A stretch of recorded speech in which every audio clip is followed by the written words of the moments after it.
APR empowers students of all racial and ethnic backgrounds to achieve their full intellectual and social potential. I'm Derek Fernandez of the class of 2021, and I will be attending Haverford College in the fall on the pre-med track. I have been at APR since 5th grade. Let me tell you a little bit about what the past year has been like at APR for my peers and me, and I'll show you around the school too. In the past year, we graduated all 44 seniors and 40 are in college, provided 550 Kindles, 600 plus Chromebooks, 75 laptops and computers for staff, and equipped 25 classrooms with all kinds of technology, like cameras, microphones, and laptops, so that teachers and students could engage with each other and deeper learning experiences in every class, whether in person or remote. We raised $100,000 to provide meals, supports for students and families, microgrants to alumni in college, and awards to graduating seniors. We launched APR 3 Books. It's a program that began last year. We sent every student and staff 3 books each, and we all engaged in the readings and then conversation about the books. One of my favorites from the last year was Michelle Obama's Becoming. Building our next track means we've made shifts from remote to hybrid to in-person learning. We hold office hours in the middle of the school day, emphasizing feedback versus grading. Continuing to build our next track means strong recovery. It is coming back from the extremely different situation, different forms of learning, and it means being adaptable. The world has changed so much. Deeper learning is engaging with authentic work for mastery, identity, and creativity. When thinking of deeper learning, I'm reminded of a project that I took part in my AP government class. We got to write a letter to our representative. In writing this letter, I learned so much about what it means to run for office and how important it is to have people who look like you in office. We're reimagining learning and school at APR, and we have been through a lot this year. I'm excited to see what's to come for our beautiful school and community.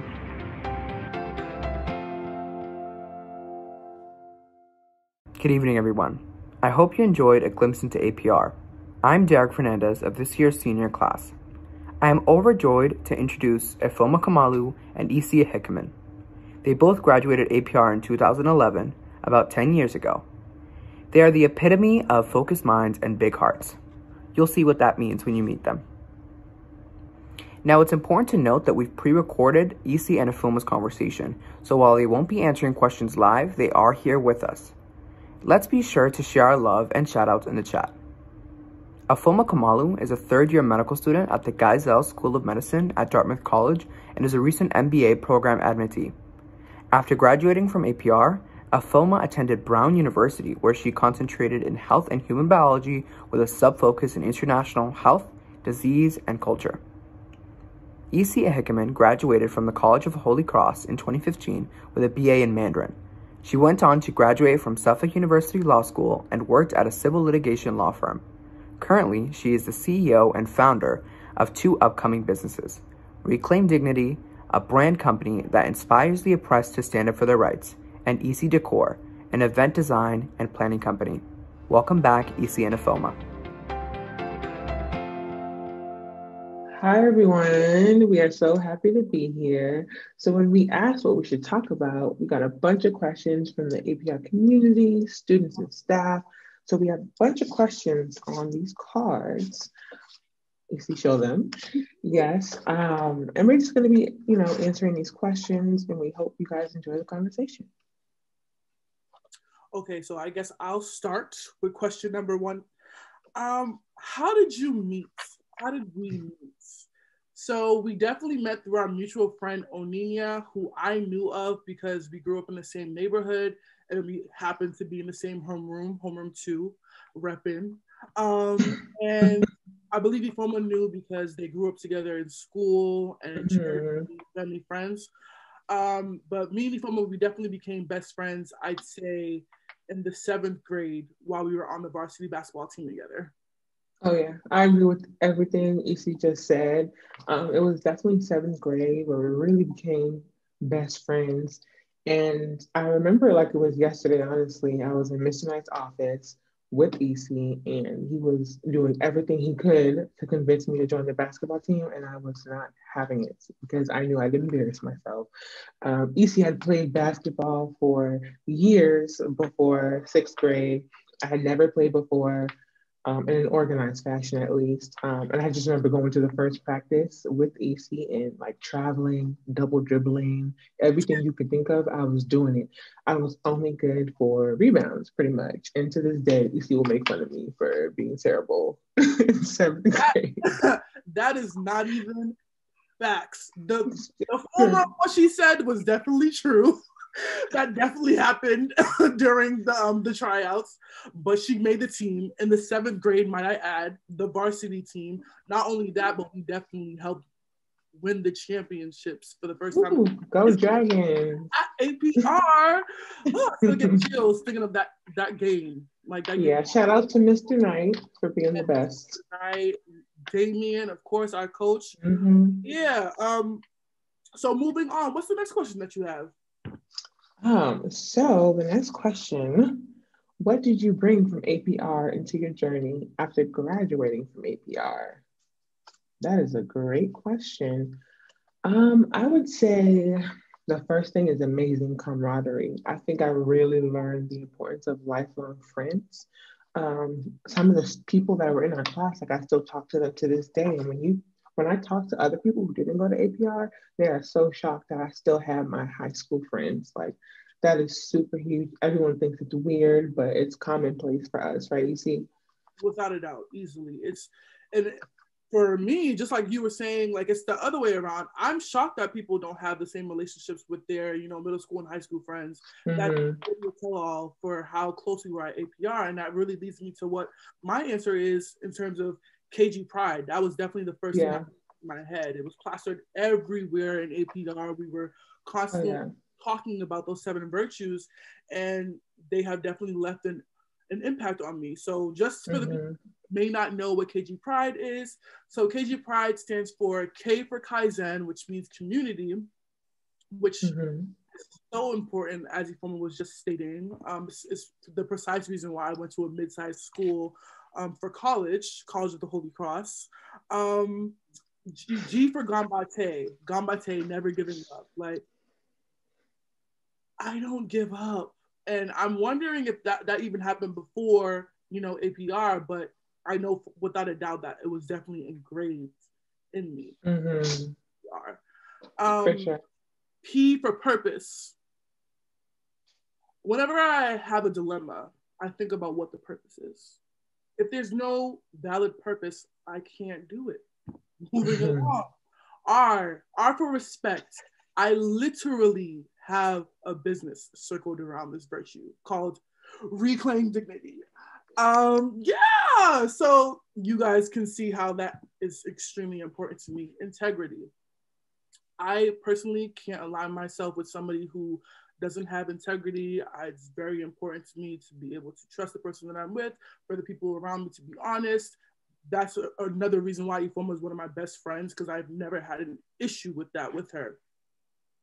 Just to speed it up, daring, for D for daring.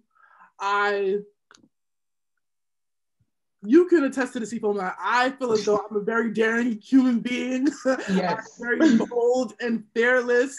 No one can do it Absolutely at the same time without being daring. And then last, excellence. Everything that we try and do, we're trying to do it excellent. There's no why do it if you're not going to do it excellently. Exactly. So, one more thing I really want to add, and I don't want to forget to say this, is how much APR taught us how to really know your story and run with it and be proud of your story, no matter what it looks like, what it sounds like, just to be proud of your story. That's something that APR really helped us with. Absolutely. Absolutely. And I know one of the next some of the other questions we're going to touch base on that a little bit more. You just had the question. So question number 3, how did you find your way to where you are now? Ooh, I like that question. Yeah, I like that question. It's broad, but I think the things that come into mind is definitely education, all the leadership roles that I've gone, and definitely overcoming depression a few times. Speaking of depression, there was one time where I was overcoming it, where I graduated from Holy Cross. And not many people know this, but the first time I applied to law school, it didn't work out. I remember only getting into one school and being waitlisted at a few and rejected to everything else. And the school that I had got admitted to, I don't even remember applying to. So of course, I didn't go to that school. So during that time, I decided, you know what, I'm going to just ask Miss Scott if she'll help me. And I don't know why I was even a little bit scared to go to her, because she was more than happy to help me in that process. She literally, I told her my situation, and she literally said, let's schedule a time for you to come to school and just, bang out the application. I went there. When I tell you, just Miss Scott's energy alone allowed me to feel so confident creating my application, just doing everything possible, and her looking through it and letting me know, yeah, this is great. I didn't even know what an addendum was before applying. I never ever used an addendum, and I know for a fact that addendum was the reason why I got into my top school. Not only got into my top school, I also received scholarships to go to the top school that I did. So shout out to you, Miss Scott, out there. Shout out to you big time. Like, that meant so much to me. So thank you. How about you, Toma? Yeah, I'm going to talk about Miss Scott and the college counseling team as well. The best college counseling team in Boston, in Massachusetts, actually. So I'm going to tell a story, because I remember feeling a bit lost in the college application process. I didn't know where I wanted to apply. I didn't know how to tell my story. I didn't know what made me unique. So I remember going to do a class at Cornell, an opportunity I got through the college counseling team, and then pushing me to apply to Summer Search. And I remember getting back and being so excited to tell Miss Scott and Miss Kelly Carney all about the class I took. Like, it was amazing. It was about culture and health. And I'm just, spewing all this information to them. And they kind of paused, and they kind of were looking in awe, like, oh my goodness, like, there's a story here. And I'm like, what's the story? And literally in like 1 minute, they kind of summarized what I told them about my summer. And in that moment, I threw out my old personal statement and wrote a new one. And when I will not lie to you, I used pieces of that personal statement when I applied to medical school. Like, when you really have people who care about you and are invested in your success, like, they're able to tell you your story better than you are able to tell your story, especially at that young age. So I really want to say thank you to Miss Scott and Miss Kelly Carney for just really being invested in our success. So I also want to mention Jen Colasacco, who is the former principal when we were at APR. She really guided me through the college application process. I've had early decision to Brown, and that was literally because Jen had a really good idea of who I was as a person. She knew my interests. She saw us from sixth grade to graduation. So having people who really were invested in me allowed me to make the college decision that was best for me and my future. So I really want to say thank you to the college counseling team for really just being amazing and being invested in our success. Absolutely. Definitely. All right. Should we go to the next question? Yes. All righty. Next question. How did APR prepare you? Ooh, did we kind of answer this already? We could keep doing some more because they've taught us so much. So let's just. I know, right? There's so much we can talk about. Okay. You want to go first? Or I go first? I'll go first. It's fine. So okay. I definitely would say the first more things that pop into my head would be professionalism and team efforts. So when I think about professionalism, I think about the fact that, I was a student ambassador as well as you, Ifeoma. We were both student ambassadors doing things such as giving tours. And at the time, honestly, when we were doing these things, I would be happy about doing them, but I didn't realize what it really was teaching me at the time, which is the number one thing was professionalism, not just professional public speaking, being able to answer questions on your feet, so important. And then team efforts, being on so many different teams, such as the basketball team with Ifeoma, having Coach Damien and Mr. Knight as mentors. It really showed us, or I'll speak for myself, showed me how important team effort is and how important camaraderie, like Ifeoma was talking about earlier, is. And I definitely, especially I want to give a major shout out to Coach Damien, because he was only there for 1 year. He was only there for 1 year. He made such a lasting impression. And to this day, I still am in contact with him. So I just love the fact that he's a very genuine human being. And then of course, everybody loves Mr. Knight. That's like my second father. I love you, Mr. Knight. Like seriously, like he has absolutely different life lessons to me. And I want to thank you for that. Yeah, I have to come in and I have to chime in on this, because Damien and Mr. Knight are so integral to what APR is, and having people to really be champions behind sports and people who know how important sports are to success and, just staying on the right path while in high school. They were champions for that. So thank you. If I had to say, how did APR prepare me? I would definitely say giving me a worldly view. Being able to experience China twice at such a young age really just changed the way I interact in groups. It changed the way I collaborate. It changed the way that I work in professional settings. It really gave me the ability to communicate with people and be open-minded, which is needed for every single team you are on, whether it be academic or professional. And I'll tell you, until this day, my resume has Chinese on it and it's not leaving. I'm going to be 50 in language proficiency, Chinese check. So yeah, it definitely changed my life, getting that experience. Shout out to Miss Lee for having an amazing language and cultural department. It's been really integral to a lot of students' lives. Without a doubt, I echo every single thing you said about the Chinese department. The lasting impression it's had on my life. Yeah, weren't you a Chinese major, EC? I sure was. Tell them about it. I knew I was going to I knew I wanted to go to law school. You guys know there's no prerequisites for law school, so I was fortunate enough to major in what interested me the most. And it happened to be Chinese. So I majored in Chinese and I also studied abroad. So everything that you were just saying, like, is pure facts. I absolutely put conversational in Chinese on my resumes. It will never go away.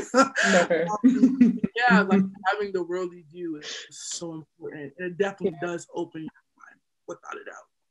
And it makes you more intelligent learning another language, the hardest language, might I add. So, next question. Let's see.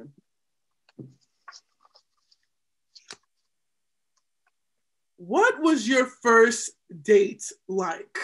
Who put this question in here? Like, I'm not. Like, it didn't happen at APR. Yeah, no. My first date were my books. Like my mom would say, you can only date your books. We weren't dating. Exactly, precisely. Say it again. Oh my God, that question is hilarious. Want to move on to the next one? Yeah. Oh, actually, I think we ran out of. That's our last questions, but I think we're gonna. Oh man. Students. I think we're gonna. Yeah. Okay, cool. Yeah, we're gonna move on to students. Awesome. So let's hear from a few students. Are there any student questions in the room? Hi, EC and Ifeoma. I'm Kamari and I'm in 5th grade. My question is, what have been the challenges that you've faced? Thank you for answering my question, and I'm excited to see you at APR in the future. Thank you so much for that question, Kamari. That is such an amazing question. What challenges have you faced thus far? Let me think. I mean, there have been a lot, to be honest, but The first one that I really think about, and one that has really kind of guided my determination, I would have to go back to the end of freshman year in college. That was one of the toughest years that I've had, honestly, academically. I had walked on to Brown University's basketball team, which was a time commitment that I never could have planned for. On top of that, I was doing pre-med courses, and I just remember doing so badly on, I think it was bio and like Chem 1 or something. I did so badly. And I was kind of down. So I went to the healthcare career advising office at Brown and was kind of seeking some guidance, some encouragement. And when I spoke to the advisor at that time, he essentially told me that I should consider switching majors and thinking about something outside of medicine. And I was honestly distraught because I never thought about doing anything other than medicine or being in the healthcare field. Um, so in that moment, I kind of felt like my long-term goals were kind of being shaken. So what did I do? I reached out to my support sources at APR. I called Jen Colasacco, again, the principal at the time, and we had a conversation, and she gave me the encouragement I needed. She reminded me that I belonged on Brown University's campus. Let me tell you, she reminded me of why I wanted to be in medicine, and she told me to keep going. And I'm in med school today, halfway through. So the message in that is, yes, seek out help, but never let anyone take away your convictions. Like, you really have to know what you want to do so that when you encounter people who try to, take you off your path, you're able to stay on top of it. So that was definitely one of the challenges that I faced that definitely could have changed my trajectory. What about you, EC? So yeah, in terms of the lessons that you learned from that, I definitely echo exactly what you just stated. I agree. Challenges that I faced so many, where to start, but I just want to highlight two of them that I think that is very important for the audience here today. There was one incident where I was, just like you, freshman year of college, first year, and my roommates decided to make up a bunch of different lies about me, but they weren't just lies, they were basically stereotypical things that people would say about Black people. And the way that I found out about it was I got an email from the residential life, and they, asked me to come to the office. I was I didn't know why. I'm like, did I win something? Honestly, like, I had no idea what I was going to the residential life office for, because they didn't state it in the email. So when I got there, when I got to the office, I remember just feeling like I was being attacked, because the person was just stating a bunch of things that my roommates stated about me. But they weren't only stating them, they were stating them as fact. So I was just like, not only was I confused because they were all lies, I was hurt because of how they were coming at me. Like, why are they not, like, they haven't even heard my side of it yet. Why are they doing this? And also because me and my roommate, we were actually friends. So to hear all the, the lies and allegations about me was just it sucked to say the least. Luckily, me being me, I'm, like I stated before, I'm very big on integrity. So, and I know that when things like this happen, I'm gonna come with receipts. No one's gonna lie on me, and I'm not gonna, stand up for myself. So when we had a meeting with all three of us, I came with my receipts and I showed how she was essentially lying about all the things, and what she was trying to do was room with her best friends at the school. That's what she was trying to do. So it finally got all cleared up. We did end up not being roommates anymore because of obviously the situation that happened, but it just sucked because not only did I essentially lose a friend, I also lost, a relationship with one of the professors at the school because her mother was one of the professors at the school. So oh wow, I felt very awkward, going to her after that. I didn't know what to do in that situation, especially me being in a new environment. I didn't know anybody going into Holy Cross. So all around it sucked, but I am proud of myself for, being able to speak for myself and stand up for myself. And if any of you guys have a situation like that, if any of you guys go into college or anything like that, feel free to, contact me to let you know what to do. And just make sure you keep calm and understand, like, things like this happen, but you have to make sure to stand up for yourself. And then one other thing that I feel as though I should mention was when I was in law school, my first semester, first year, 1L. And I went to the CDC office, which is the Career Development Counseling office. And I was applying to this government public interest thing for the summer after we not graduated, oh my goodness. After our first year of law school, where we need to have a legal job. And I wanted to apply to the Massachusetts Attorney General's office. For whatever reason, I felt that she didn't think that I was going to get the internship. And I didn't understand why that was, because our grades didn't even come out yet. So I was just very baffled at why she didn't think that I was going to get the position. Of course, she didn't directly state that, but indirectly, she knew I wasn't going to get it. And of course, like Ifeoma was talking about before, and like I stated before, Gambate is instilled in us. I'm not giving up. I don't care what she thought was going to happen. I could have just, decided and like, okay, maybe I'm not going to get it. Maybe I'm striving too hard. Maybe I'm thinking, no. Let me guess, you got it. Of course I got it. You know I got it. Yes, I got that position. I not only got that position, I finished part of the top of my class in law school. I had a associate position, and I was a first-year associate at a prominent Boston law firm. So I'm just really grateful. So if anybody, again, to, speak about what I was saying before, if there are people telling you can't do things, who cares? Never listen. Matter. Follow what you want to do. Follow your long-term goals, like Ifeoma stated. Yes, absolutely imperative to follow those long-term goals. So, what do we have next? Okay, next question. Is there another student out there? Hi, Essie and Ifeoma. I'm John. I'm a senior at APR, and I'm also an APR ambassador. And I wanted to know, my question for you guys is, what mistakes and lessons did you learn? Thank you, and take care.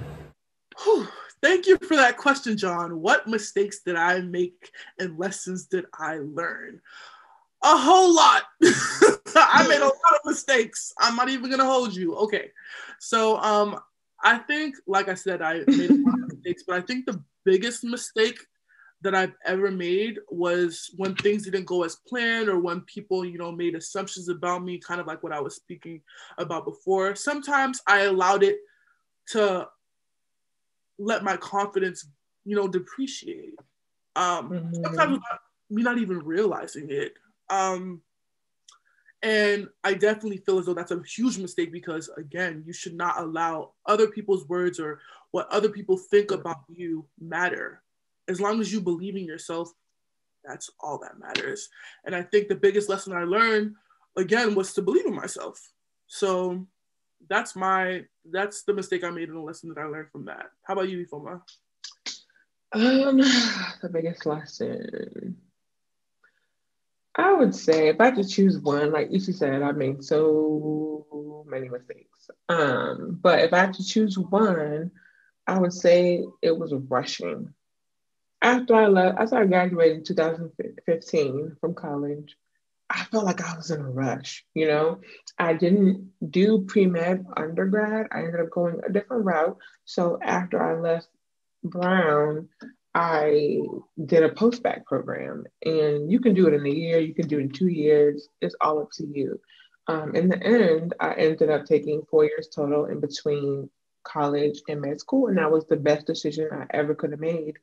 I remember really just struggling, like really literally rushing to get these classes out the way. And one day I was just so tired, And my brother, who is actually also an APR alum, came into my room and he said, "Why are you rushing?" That's what he asked me. He said, "Why are you rushing? Like, what time mark are you trying to beat?" And I sat there and I had no answer. I had no idea if I was rushing. And what he said to me was, "In 2 years, what year will it be?"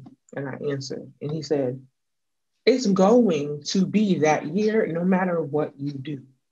So take your time, do the things you love, and things will work out. So, I slowed down. I started mentoring. I started volunteering in the city. I started doing all of these things that really just made me a better person. And by the time I applied to medical school, I was just a more well-rounded individual. I had more ties to my community, and all those things that I was able to do because I was not rushing ended up making me a better applicant and making me a better human. And now I can contribute in a way to my classes and in clinic that I probably would not have been able to do if I rushed from college to med school. So the biggest mistake was rushing. Take your time as long as you have a clear direction. Without a doubt. That would be my advice. Oh my gosh, I wholeheartedly agree. Honestly, it was a blessing in disguise that I took off 1 year after Holy Cross. It was definitely a blessing in disguise. I'm so happy I took that year off. Just like you, I gained more experience in different avenues. I even went back to be a Chinese substitute teacher at APR, which I enjoyed. Oh, yeah, you did. Yes, I enjoyed that so much. So yeah, don't rush. Woo! Take your take your time. Did you tell them about the second time you applied and the scholarship? Yeah, I said it earlier. Yeah, definitely. Oh, okay, I had to make sure you told them about that. Scholarship. You can say it again. Okay, so is there another question out there? We would love to hear from more students. Hi guys, thank you for being here. My name is Delia and I'm currently a senior. I have 2 questions for you guys. So first off, if you had to leave the audience with some advice, what would it be? And secondly, what was Mr. Pereira like as a student? Thanks. That is such a funny question, Delia. Okay, we will take the second question first because it's hilarious. What was Mr. Pereira like as a student? First off, we know him as Henry. Henry, if I could say 3 words, I would say Henry was an undercover, mischievous clown. Nobody knew it, but he was stirring up stuff in class, okay? Oh my goodness. Yes, that's facts. You guys think he was a great student, which he was. But like you stated, he was definitely an undercover clown, like big time. But I'm sure, but to be on the serious note, I'm sure he's a phenomenal teacher because of characteristics of him. Like he's definitely a very fair person, has a lot of integrity. And he's a Chinese teacher. He's definitely fluent in Chinese as much as he wants to pretend like he's not. So I would that all of those, characteristics together make him a great teacher. All right. Other question? Yeah, Delia's first question. If you had to leave the audience with advice, what advice would you give? Do you want to take this one, EC? Yeah, I'll take it away. Definitely. Okay. Mine is definitely going to be, I'm honestly going to keep echoing what I said before because it's so important. It is so important for you to be confident in everything that you are doing. Not only that, it is very important for you to believe in yourself. I can't stress this enough. I really can't. I really want you guys to understand what I'm saying. As long as you believe in yourself, it doesn't matter what anyone around you is thinking. I know it's great to have encouragement from other people, but if you don't believe in yourself, other people's encouragement, it doesn't mean anything. Not that it doesn't mean anything, but it doesn't matter to you until you actually believe in yourself. So if I had to give a piece of advice, believe in yourself and be confident in everything that you do. Ooh. Amen to that. Amen to that. There's only so much outsiders can do if you don't have it on the inside. So I completely agree with Daisy. And my number one piece of advice, I kind of touched upon it earlier, but just to repeat, you need to have short and long-term goals. Even if it seems outlandish, write it down somewhere. Have a 3-year goal, have a 5-year goal, have a 10-year goal. And whenever you hit a roadblock on your journey, revisit those goals and remind yourself why you're doing what you're doing. You need those reminders because every single person who's on this event, who's listening to us right now, there was a speed bump on your journey, or there will be one on your journey, and you're going to need constant reminders of why you're doing what you're doing. So please have short and long-term goals. You need to be able to visualize where you see yourself. You need to know where you want to be. You need to know what you want to accomplish, what's going to take long, what's going to be short. These are things you need to have an idea of. And then along the way, you need to know what you're going to do for fun. You know what I mean? To keep things light. I have another piece of advice. What would I say? If I had to choose another one, I would say surround yourself with people who are like-minded. Let me repeat myself. Surround yourself with people who are like-minded and ambitious. Okay? The journey I was just talking about, like I said, you're going to stumble. And if you have a circle of ambitious people around you, they are not going to let you stay on the ground. They are going to pick you back up when you need it the most. All right. And I would argue that this is even more important than having long-term goals. Okay. Because if you don't have long-term goals, the people around you will help guide you through those things. So definitely make sure your circle is as bright and as ambitious as the goals you see for yourself. That would be so huge. And just to kind of provide evidence for that, like my closest circle of friends went to APR and they were all doing amazing things. Like they're doing great things. I mean, EC's here, Henry's your teacher, like they're doing amazing things. So just really, I can't emphasize it enough. Surround yourself with like-minded people. It'll do you so well in the future. That is so important. That so important. I like to definitely, I know for a fact that I wouldn't be the person that I am today without the circle of friends that I have. Definitely not without Ifeoma as my best friend. Like I definitely have learned and have grown so much in a short period of time because of them. They've made the curve really high, which if all the people around you is like that, then it makes it easier for you to strive to be a better person and become a better person.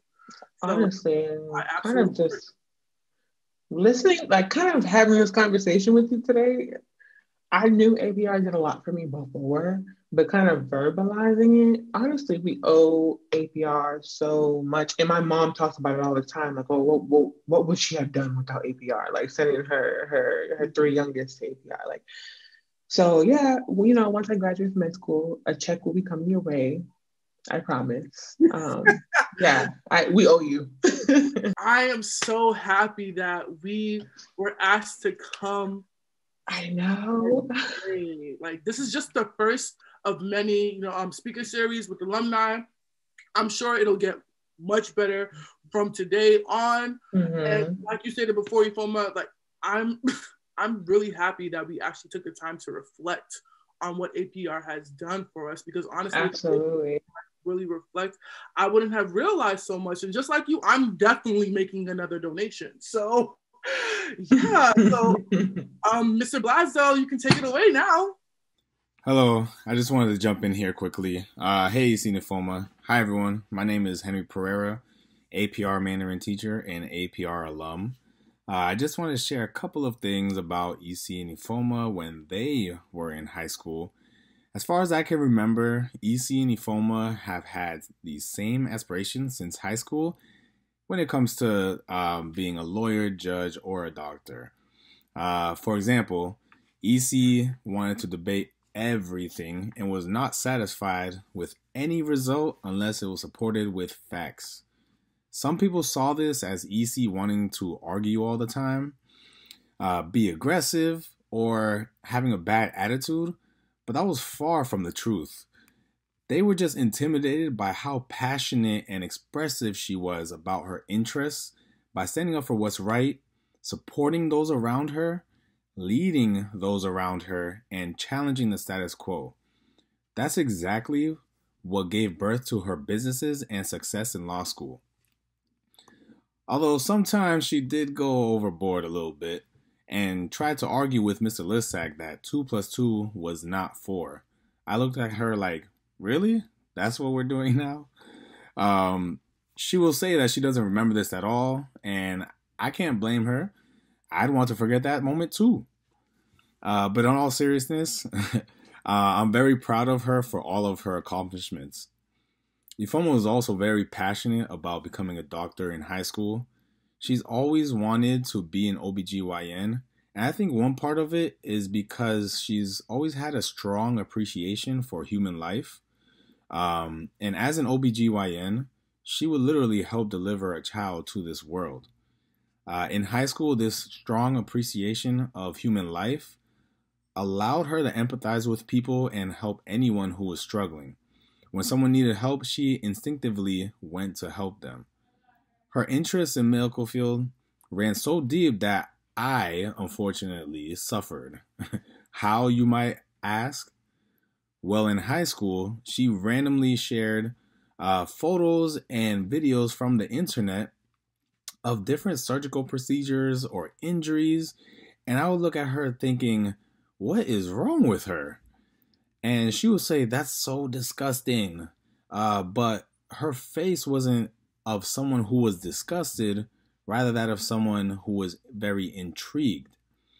But soon enough, she won me over because I became intrigued and wanted to learn more. And she still sends me videos from the internet till this day, and we talk a bit about what's happening. Both EC and Ifeoma were leaders in the school, and their view of life in high school was far more mature than many people I've met in my adult life. They are living examples of the saying, if you want something, go and get it. I'm glad I'm still able to call EC and Ifeoma my best friends. As people get older, our social circles get smaller, and I'm sure after having heard from EC and Ifeoma, you'll understand why I've kept them in my circle. Love y'all, EC and Ifeoma, and thanks to everyone for listening. Wow. EC, Afoma, and Henry, I'm simply inspired. I continue to learn from you. You continue to invest in yourselves, in your circles, and in communities like APR. Thank you for sharing your light, and thank you for sharing your whole selves with us. Yes, APR is changing, and that's a good thing. But what will never change is our mission to empower students of all racial and ethnic backgrounds to achieve their full intellectual and social potential. And I'm thrilled to announce tonight that we have already raised $72,000 from 190 individuals towards meeting our mission. And our goal tonight is to inspire 40 more people to make a gift of any amount. I hope you consider making a gift, and I thank you if you've already donated. As you may know, tax dollars fund our core academic program, but it's donations of all sizes from individuals like you that support students both in the classroom and beyond the classroom so that they can thrive. We want our students to have the kinds of opportunities that you heard about from EC, Afoma, Derek, Henry, and Jonathan. Experiences like basketball, the China exchange program, our summer prep learning opportunities. So when you consider making a gift tonight, you help make these extraordinarily impactful learning experiences possible. Giving is easy. It takes 2 minutes. You can go to our website, as you see on the screen, click on the top right to support APR. And thank you. And before I say goodnight, I'm excited to share that we have lined up our next alumni speaker event. Mark your calendars for September 28th at 7 p.m. You will hear from 2 of our first graduates, Millie Hopkins and Kevin Tai. They will share more about their next track in terms of engineering, and photography. Thank you again. I hope to see you at APR soon, and good night.